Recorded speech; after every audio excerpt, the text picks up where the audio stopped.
इसके लिए भी जल जरूरी है।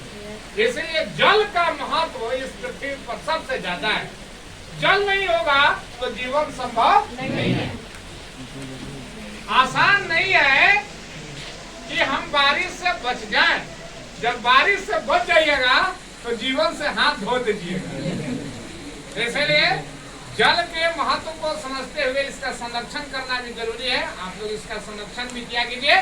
मैं और बात बता दूं कि जब पृथ्वी का उद्भव हुआ था, उत्पत्ति हुआ था, उस टाइम में जल नहीं था। पृथ्वी पर जल नहीं था, ऑक्सीजन था। लेकिन ऑक्सीजन, जितने भी ऑक्सीजन पृथ्वी के वायुमंडल में थे, सारे के सारे ऑक्सीजन मेटल और नॉन मेटल के ऑक्साइड, धातु और अधातु के ऑक्साइड बनाने में कंज्यूम हो गए, खपत हो गया, उनका नहीं बचा था। कालांतर में धीरे धीरे यहाँ केवल अमोनिया बच गया था। अमोनिया गैस नाम सुना है ना? वो गैस बच गया था। फिर अमोनिया गैस में क्षमता है शीतलता प्रदान करने की। धीरे धीरे जो पृथ्वी है वो ठंडी होती गई। कालांतर में यहाँ पर जितने भी ऑक्साइड जो बन गए थे, ऑक्सीजन को कंज्यूम कर लेने के बाद तो शीतल होते बादल बनने लगा। और बादल बनने के बाद यहाँ बारिश होने लगी। जब बारिश की शुरुआत हुई तब जाकर के यहाँ पानी का उद्भव हुआ। अब देखिए, पानी जब यहाँ बारिश होने लगी तो आप देखे होइएगा कि कोई भी गर्म चीज जब ठंडा होता है तो उसमें सिकुड़न होता है। और सिकुड़न होने के बाद उसमें स्लिट, दरारें पड़ जाती हैं। जब दरारें पड़ गई तो उसमें पानी जमा होने लगा। ये दरार कालांतर में, जानते हैं पृथ्वी की उत्पत्ति कितने वर्ष पूर्व हुई थी? 4.6 अरब वर्ष पूर्व। समझ गए? 4600 से 5600 माना जाता है। 4600 से 5600 मिलियन वर्ष पूर्व। 4600 से 5600 वर्ष, मिलियन वर्ष पूर्व पृथ्वी की उत्पत्ति हुई थी। तो कालांतर में जो दरारें पड़ी, ये बढ़ती गई। और दरारें जब बढ़ती गई तो उसमें पानी जमा होता गया। इस तरीके से समुद्र का निर्माण हुआ। समझ गए? जब समुद्र बन गए तो समुद्र बनने के बाद और जो प्राकृतिक घटनाएं हैं वो लगातार घटित होते रही। जैसे तड़ित का होना, बिजली जानते हैं ना? जैसे ही बिजली गिरे, ऐसे तो गनवा है कि का हो बिजली गिरे, का हो वो बिजली नहीं, वो बिजली से कुछ नहीं होता है।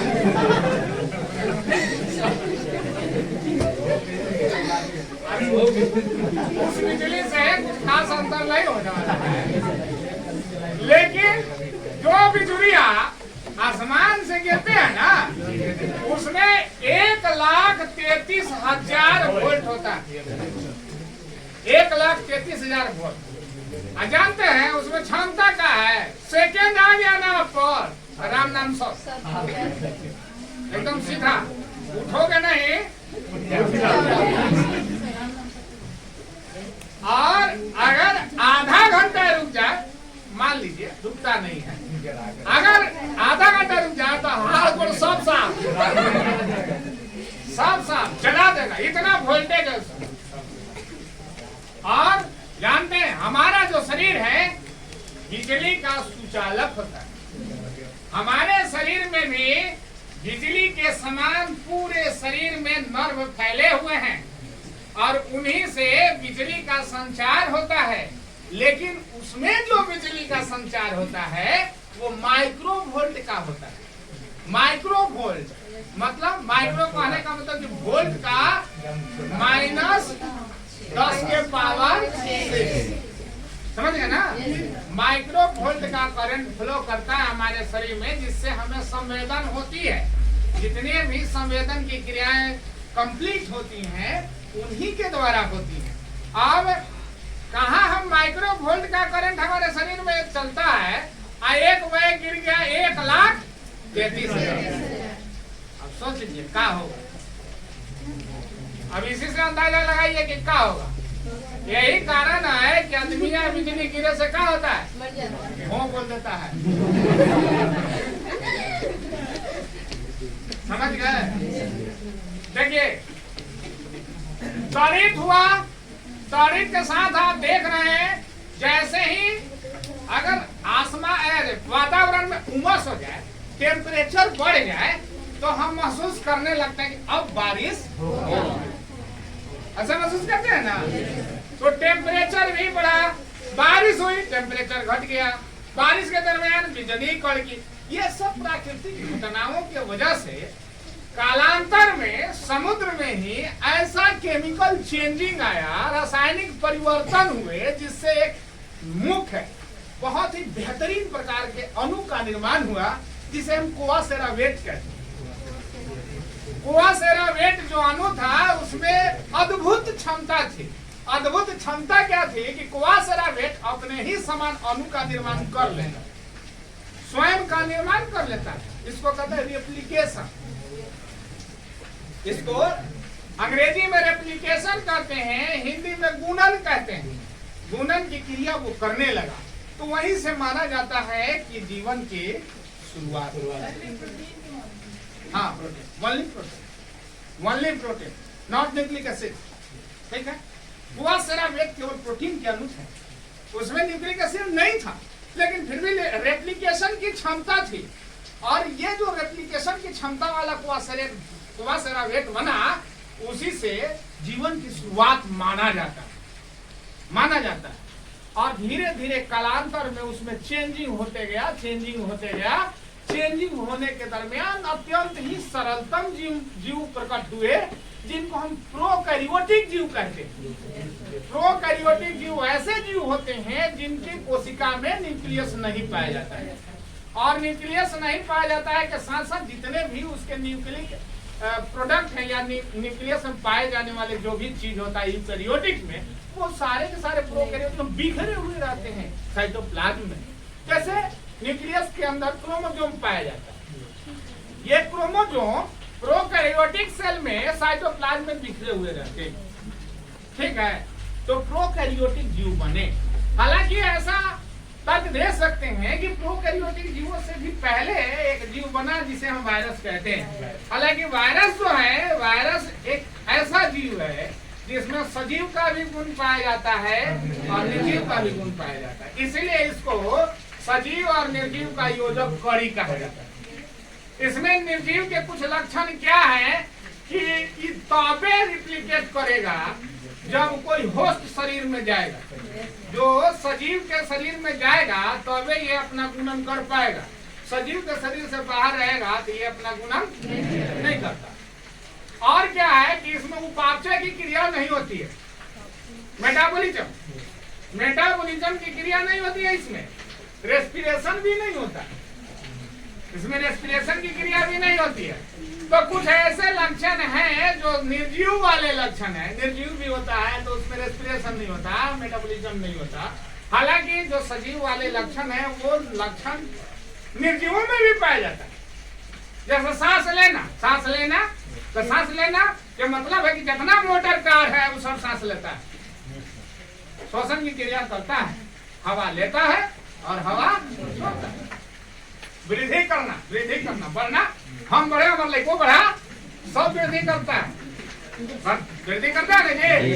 तो ये वृद्धि वाला जो लक्षण है सजीव में है तो निर्जीवों में होता है। संघ देखा ना, संघवा संघ बढ़ता है ना। मोर के हमने खूब पीसी घिस के पियाते हैं। हाँ ठीक है, तो ये वृद्धि और वो वृद्धि।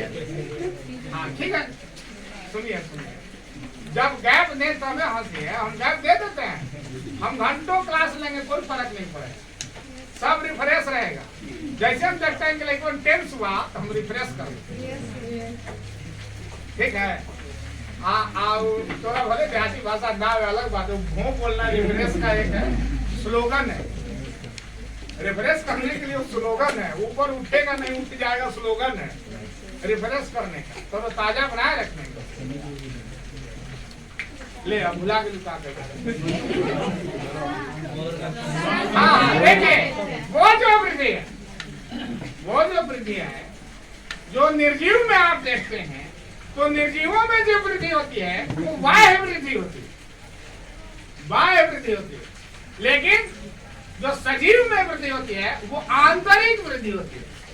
आंतरिक वृद्धि क्या है, बाहरी वृद्धि क्या है? और बाहरी वृद्धि में क्या होता है कि कोई भी चीज है उसके ऊपर किसी अन्य चीज का डिपोजिशन यानी जमाव हो रहा है, और अन्य चीज का जमाव हो रहा है, स्वाभाविक है वो बढ़ेगा ही।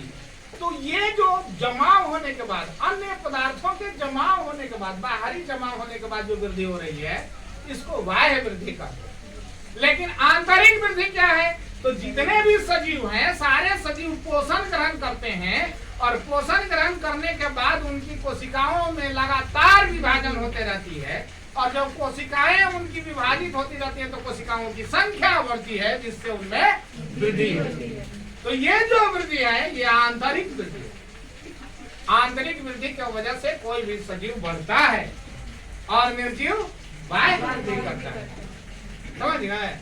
तो वायरस में सजीव वाला गुण यही है कि मान लो हम कहली कि मोटर कार भी शोषण करता है, संख्या भी बढ़ता है, जो कि सजीव का लक्षण है।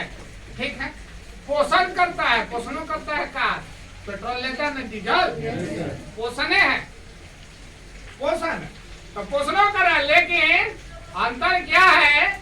सबसे बड़ा जो डिफरेंस है वो डिफरेंस ये है कि हम एक सजीव हैं तो हम अपने समान, हम अपना संतति उत्पन्न कर सकते हैं, अपने ही समान, अपने समान संतति उत्पन्न कर सकते हैं, अपने जाति के अस्तित्व को बरकरार रख सकते हैं। लेकिन मोटरसाइकिल, मोटर कार अपने समान बच्चा पैदा नहीं कर सकता है, अपना संतति बरकरार नहीं रख सकता है। ये विलक्षण जो गुण है ये सजीवों में होता है, और इसीलिए सजीव सजीव है, निर्जीव ठीक नो। तो वायरसवा जो है बहुत ही सरल जीव है, बहुत सरल जीव, उसमें कुछ खास नहीं होता है, मात्र एक न्यूक्लिक एसिड होता है, एक न्यूक्लिक एसिड। एक कलमिया है रवि, हाँ